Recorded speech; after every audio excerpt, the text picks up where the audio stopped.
मी सई तांबे. मी आज 2 माझ्या आवडत्या लेखिकांसोबत इकडे बसलेली आहे आणि आज आम्ही ऐकू आनंदे हा दिन स्टोरीटेल सोबत साजरा करतोय. ह्या दोघी लेखिका मराठी ओरिजिनल मधल्या मोठ्या नावाजलेल्या लेखिका आहेत. त्यांच्या सिरीज खूप ऐकल्या जातात, म्हणजे फिरंग आहे किंवा केस नंबर 001 आहे, आणि ह्याच्यामध्ये मेनली जी आहेत ती स्त्री पात्र आहेत. तर मला ह्या दोघींना आज भरपूर प्रश्न विचारायचे, गप्पा मारायच्यात की एकंदर स्त्रियांकडे बघण्याचा तुमचा दृष्टिकोन काय आहे, किंवा आजच्या मुलींना कशा पद्धतीचे चॅलेंजेस येतात किंवा त्यांचे प्रश्न काय आहेत. तर येस, गौरी पटवर्धन आणि सायली केदार, आपण आज इकडे मजा करणार आहोत. तर पहिला प्रश्न माझा तुम्हा दोघींसाठी असा आहे की तुम्ही जेव्हा तुमची ओरिजिनल लिहायला सुरुवात करता, आणि मी आतापर्यंत जितकं बघितलंय की तुमच्या ओरिजिनलमध्ये नेहमीच अतिशय दमदार स्त्री पात्र असतात आणि ती कॅरेक्टर आजच्या काळातली असतात. त्यांचे सगळे स्वभाव गुणविशेष हे आजच्या काळातले असतात. तर ही कशी काय तुम्ही डेव्हलप करायला सुरुवात करता? काय प्रोसेस असते तुमची? तू माझ्या पुरतं सांगायचं झालं तर मला ना रडकी पिचलेली अशी स्त्री मला व्हिज्युअलाइजच करता येत नाही. मला दिसते ती अशीच दिसते की जी बिनधास्त आहे, जी तिचे डिसिजन्स घेते, तिचं आयुष्य तिच्या टर्म्सवरती जगते. म्हणजे आपण तिचा तो मधली जी जान्हवी आहे ती खरं म्हणजे अगदी अशी टिपिकल पळून जाऊन लग्न केलेली, आता संसार खांद्यावर पडलाच आहे तर तो रेटून देणारी अशी आहे. पण जेव्हा वेळ येते तेव्हा ती टफ आहे. आणि दुसऱ्या भागात आपण तिला सॉलिड टफ केली. म्हणजे कारण की मला असं वाटतं की म्हणजे माझ्या आजूबाजूला असलेली स्त्री किंवा मी जेव्हा स्वतःकडे बघते त्यावेळेला मला जे चित्र दिसतं, माझ्या आजूबाजूच्या माझ्या अनेक मैत्रिणी ज्या दिसतात आणि मुली जशा असाव्यात असं मला वाटतं, त्या मला वाटतं माझ्या गोष्टीत आपोआप येतात की म्हणजे अशी असावी तर मीरासारखी असावी. येस, असं थोडंसं तसं होतंच. म्हणजे फिमेल पात्र लिहायला घेतलं की आपल्यातला एक छोटासा अंश त्याच्यामध्ये कुठल्या ना कुठल्या तरी अँगलमध्ये तो येतो. आणि बिईंग अ फिमेल मैत्रिणी असतात जास्ती जवळच्या, आणि belonging to a privilege family, माझ्या ज्या आजूबाजूच्या मैत्रिणी आहेत किंवा नातेवाईकातल्या असतील, माझी नणंद असेल किंवा इतर जणी आहेत, त्या सगळ्या अशा तडफदारच आहेत, टफ आहेत, आणि तसंच असावं. म्हणजे पूर्वीच्या काळातल्या पण ज्या बायका आहेत, हाऊसवाईफ असतील किंवा ज्या असतील ना, त्यांच्यात एक पण कुठेतरी ती एक टेंज असते की म्हणजे चान्स मिळाला तर त्या पण म्हणजे प्रत्येक बाईला ती धडाडी असते. प्रत्येक हाऊसवाईफ मध्ये असते, प्रत्येक आईत असते, प्रत्येक बायकोत असते. सो ती एक झलक प्रत्येकीत असते. सो ती बाहेर काढायला मला डेफिनेटली आवडतं, कारण तसं सगळ्यांनी असावं. म्हणजे ही म्हणाली तसं पिचल्या गेलेल्या स्त्रिया आणि खूप बघितल्यात आपण अशा. आणि कसं होतं की म्हणजे मला असं वाटतं की ज्या वेळेला पुरुष स्त्रियांबद्दल लिहितो त्यावेळेला तो पुरुष जसा आहे तसा लिहितो आणि स्त्री जशी असावी असं वाटतं तसं लिहितो.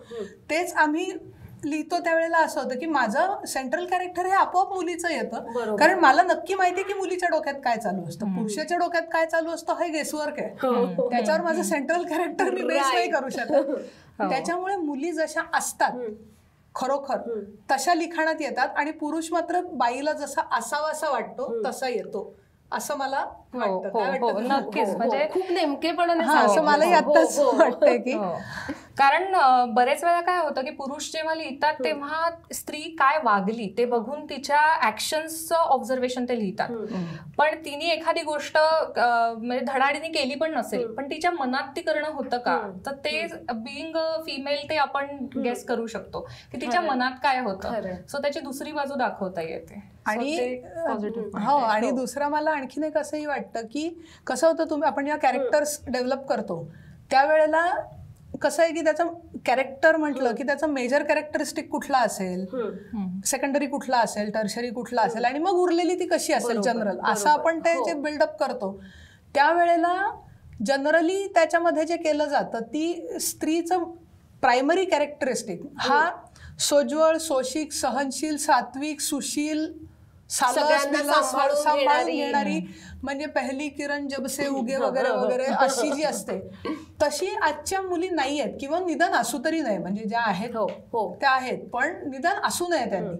मग कसं असावं प्रायमरी कॅरेक्टरिस्टिक, कसं असावं तर एक स्वतंत्र बुद्धीचा, चांगली कपॅसिटी असलेला माणूस, व्यक्ती, मग ती बाई असेल ना तर पुरुष असेल, हा जसा असावा तशी ती कॅरेक्टर्स येतात. त्याच्यामुळे मला असं वाटतं की आपण ही जी चर्चा करतोय ह्याच्यामध्ये, ही चर्चा आपण करतोय याचं कारण असं की ती स्त्री पात्र आहेत, ते फिमेल कॅरेक्टर्स आहेत, हे अशीच्या अशी कॅरेक्टरिस्टिक्स असलेले पुरुष कॅरेक्टर्स जे असतात ना, ती आपण बघत सुद्धा नाही, कारण ते तसंच असतात. खरंय खरंय. हा पण त्याच्यातला एक गमतीचा भाग आहे. म्हणजे उद्या तुमचं एखादं कॅरेक्टर वाचून, म्हणजे समजा मीरा आहे किंवा श्रुती आहे किंवा अजून कुठले, तर ते वाचून असं वाटावं की अरे ह्या मीरासारखं व्हायचंय, असं जरी 10 मुलींना वाटलं आणि त्यांनी ऍटलिस्ट एक निर्णय जरी आपल्या आयुष्यातला स्वतःहून घेतला तरी म्हणजे मोठी गोष्ट आहे ती आपल्यासाठी. अगदीच. आणि प्रत्येक वेळेला धडाडीचं असणं म्हणजे कुठेतरी जाऊन लढाईच केली पाहिजे किंवा कोर्टात केसच लढली पाहिजे, किंवा आता कसं मी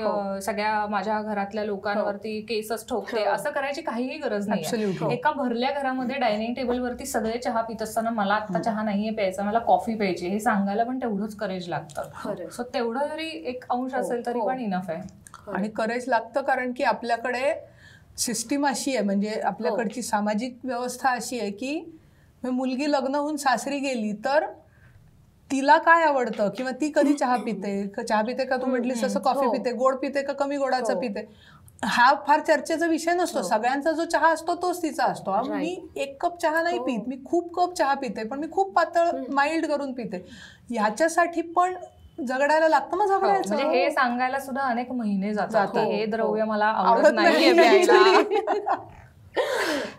आणि म्हणजे एखादी मुलगी लग्न करून दुसऱ्या घरी येते तेव्हा जरी तिचं घर बदललेलं असलं तरी तिचं पर्सनॅलिटी बदललेली नसते किंवा व्यक्तिमत्व नसतं, पण नॉर्मली असं गृहीत धरलं जातं की तिने लग्न केलं म्हणजे आता तिने सगळं या नवीन घराशी जुळवून घ्यावं. दुधात साखर विरघळते ना तसं विरघळावं. हे वाक्य तर ऐकून आता संपलोय आपण सगळे. पण त्याच्यामध्ये म्हणजे 2 गोष्टी मला वाटतं लक्षात घेतल्या जात नाहीत. एक म्हणजे सासर दूध नसतं आणि ती साखर नसते अजिबात. आणि तरवे तिनेच का साखर व्हायचं का साखर. आणि असं आहे ना की मग काय होतं माहितीये का, मग ती साखर जर अशी वेगळी असली की मग ते फाटतं दूध, मग सगळाच गोंधळ होतो. पण आता आपण इतकं म्हणजे बोलतोय की काय काय होतं मुलींबद्दल किंवा स्वतंत्र व्यक्तिमत्वाच्या मुली असल्या पाहिजेत किंवा या काळात बऱ्यापैकी आहेत, पण पूर्वीच्या काळापासून आपण बघत आलो की नेहमीच मुलींसमोर काही ना काहीतरी प्रश्न होते, काही ना काहीतरी अडचणी होत्या.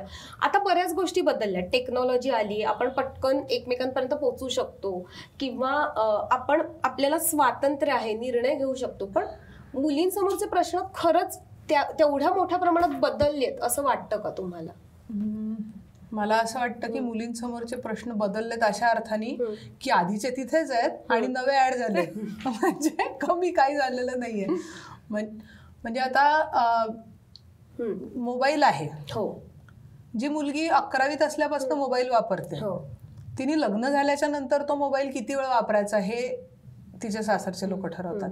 किंवा लग्न व्हायच्या आधी सुद्धा, म्हणजे आपलं लग्न झाल्यावर ते प्रॉब्लेम्स किंवा अडचणी ज्या असतात ते म्हणजे काय मल्टीफोल्ड वाढतात, म्हणून आपण त्याबद्दल जास्त बोलतो. पण लग्न व्हायच्या आधी सुद्धा 10 नंतर मुलींनी मोबाईल वापरणं हे बरं नाही समजलं जातं. म्हणजे लक्ष ठेवतात कोणाशी रात्री उशिरा. म्हणजे मुद्दा असा आहे ना की तुम्ही मुलाला रात्री 1 वाजेपर्यंत कट्ट्यावर जाऊ देता, मुलीला जाऊ देत नाही.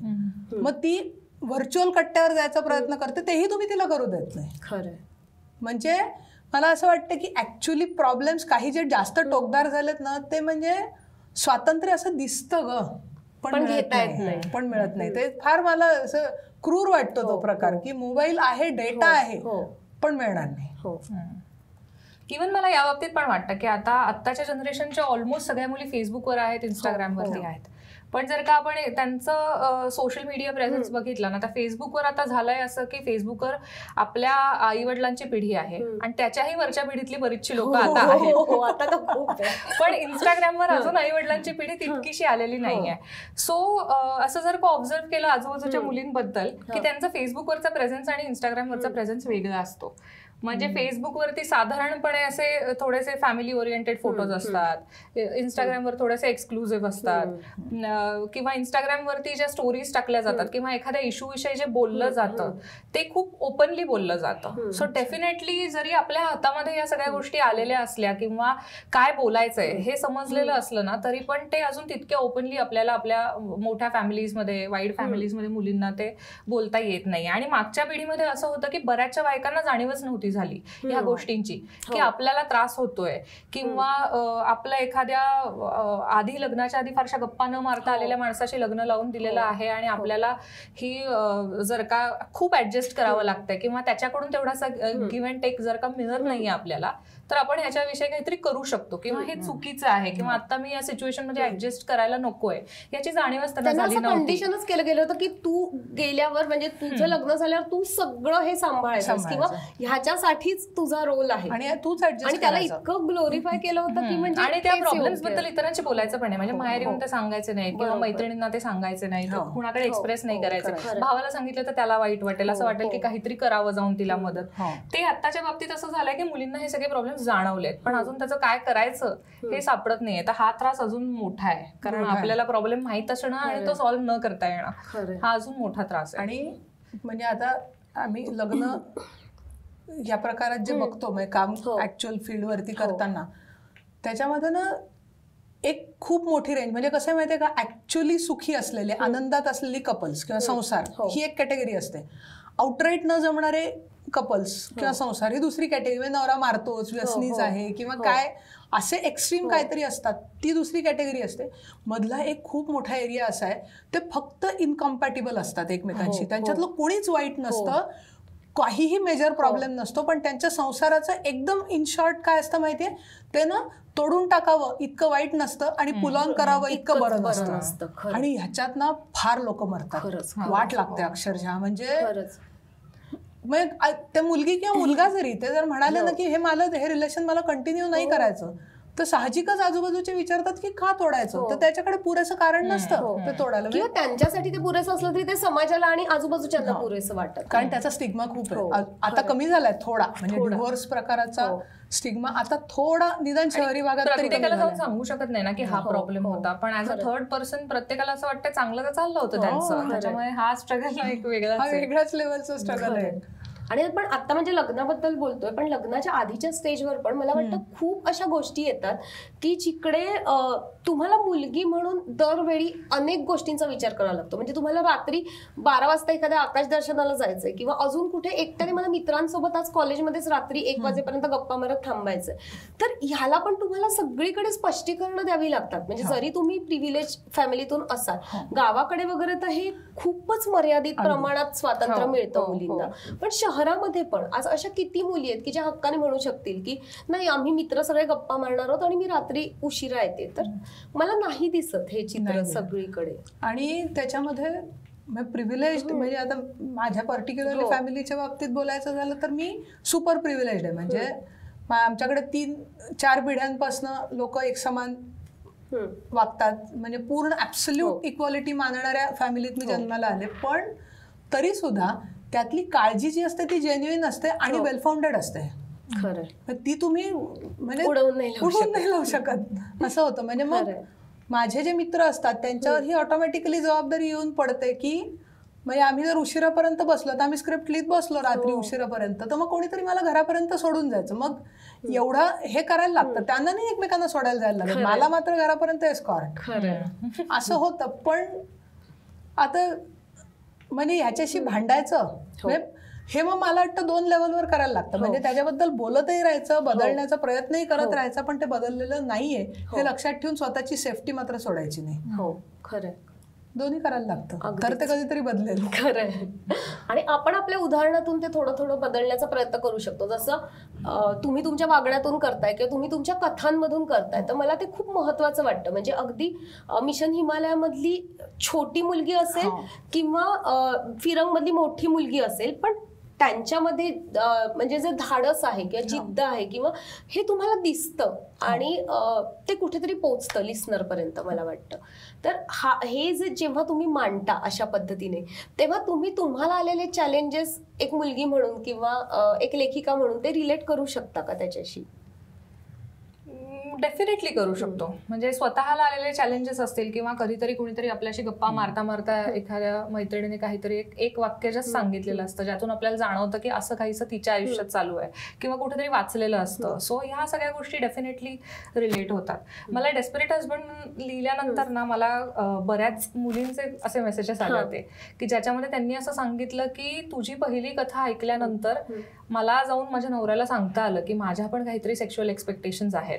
सो ते ऐकून मला इतकं बरं वाटलं होतं. म्हणजे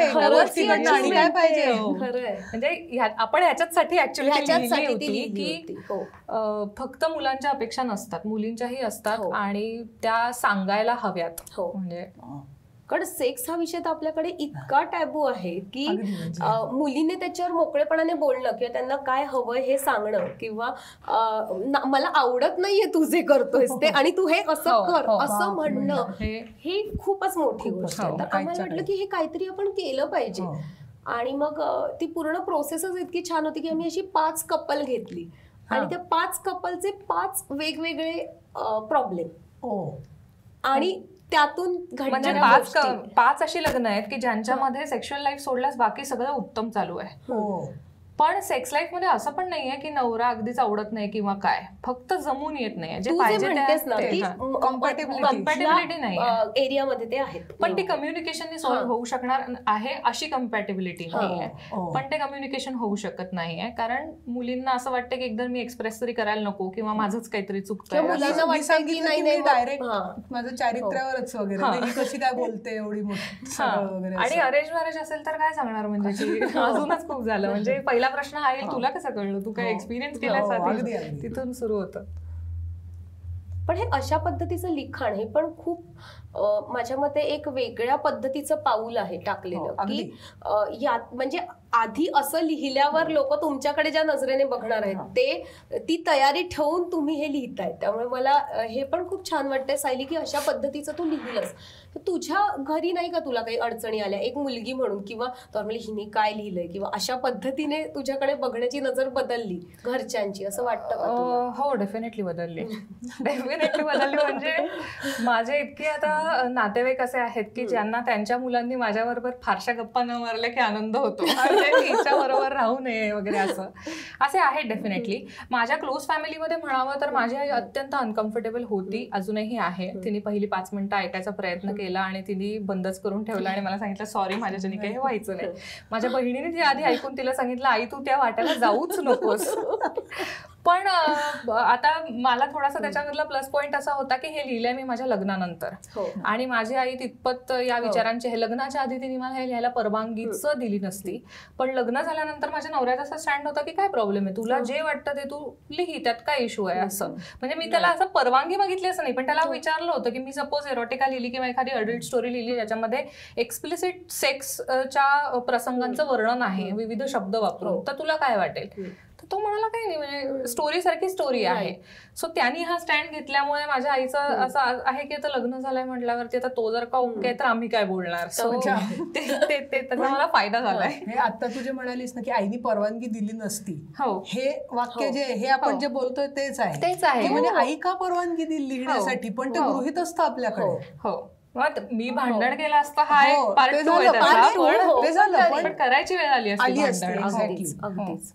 मी तुझ्या इतकं रेडिकल नाही लिहिलेलं, पण आमच्याकडे किस्सा उलटा आहे. म्हणजे एकतर लिखाणाच्या बाबतीत आई वडिलांकडनं तसं ते काही इनपुट्स देतील असं नाहीये. म्हणजे ते दोघं तसे लिहिणारे नव्हेत, वाचतील त्याच्यावर मत सांगतील वगैरे असं आहे. नवरा याच फील्ड मधला असल्यामुळे तो मला ऍक्च्युली असं सांगतो, अगं तुम्ही मोठ्या माणसांसाठी काहीतरी घाल त्याच्यामध्ये, काय ऐकतील. हे बघ हे सगळं ना बायका उत्साहाने ऐकतील, तुम्हाला पुरुषांनी ऐकायला नकोय का, त्यांना इंटरेस्ट वाटेल असं काहीतरी ठेव त्याच्यामध्ये, असा उलटा फीडबॅक तो देतो. त्याच्यामुळे मी म्हटलं ना ते सुपर प्रिव्हिलेज असणं जे आहे ना ते अशा सेन्सनी आहे की खरं त्याला असं तर वाटत नाहीच की हे काय लिहिलंय, पण हे इतकं कमी का लिहिलंय असं पण वाटू शकतं की म्हणजे काय म्हणतात त्याला, एक गोष्ट म्हणून हो. किंवा पब्लिकसाठी, पब्लिकनी वाचावी असं वाटण्यासाठी त्याच्यात हे इन्ग्रेडियंट्स कमी आहेत असं तो ऍक्च्युली सांगतो. ओके. आपण ऍक्च्युली तर मुलींच्या प्रॉब्लेम्स बद्दल बोलतोय, पण ह्याला एक थोडासा वेगळा अँगल मला असा पण मांडावासा वाटतो की आता मुलगी आहे म्हणून किंवा अनेक आजूबाजूच्या माझ्या मैत्रिणी आहेत, मी मास कॉम केलेला आहे, सो मुलींना ना हेही प्रिव्हिलेज आहे की ते हवं ते करिअर चूज करू शकतात. माझे असे अनेक क्लासमेट्स आहेत की जे मुलं आहेत त्यामुळे या फील्डमध्ये ते स्ट्रगल करतात कारण त्यांची लग्न होत नाहीत, कारण त्यांचे स्टेबल इन्कम नाही. सो मुलींना हे प्रिव्हिलेज आहे. सो त्यांना ज्या मुली लग्नासाठी चूज करत आहेत त्या मुलींचा पण एक वेगळ्या प्रकारे दृष्टिकोन बदलायला हवाय. कारण जर का आपण इक्वॅलिटी नावाने जर का बोंबलत असू तर ती कमाईच्या बाबतीत आणि हा म्हणजे त्याला हा इव्हन लग्नाच्या ह्याच्यात पण अरेंज मॅरेज मध्ये पण जेव्हा मुली म्हणतात की मला सेटल्ड नवरा हवा, मला त्याचं घर पाहिजे, त्याची कार पाहिजे, त्याचं, तर हे पण अतिशय चुकीच्या पद्धतीने पॅट्रिआर्कीच गिरवणं आहे परत एकदा. 100% हे नकोच तसंही आपल्याला आता त्या अँगलनी काहीतरी करायला हवं, तशी आपल्याला एखादी गोष्ट करायला हवी. नक्कीच. पण म्हणजे हा मुद्दा आहेच ना की पॅट्रिआर्की काही फक्त बायकांना त्रास देत नाही, ती पुरुषांनाही तितकीच छळते. एक्झॅक्टली. स्टिरियोटाइप्स मोडा, म्हणजे हे बाई विरुद्ध पुरुष असं नाहीच आहे. हे सगळ्यांनी एकमेकांकडे माणूस म्हणून बघावं. इथे आपल्याला न्यायचं. म्हणजे आपण जसं म्हणतो की अरे तो मुलगा 30 वर्षाचा आहे, मुलगी 27 वर्षाची आहे, मुलाला चहा पण करता येत नाही आणि तिला म्हणजे मोदकांपर्यंत सगळं मोदक ते मटण सगळं आलं पाहिजे अशी तुमची अपेक्षा, याला काय अर्थ आहे? तसं सायली म्हणते ते उलट्या बाजूने पण खरं ना.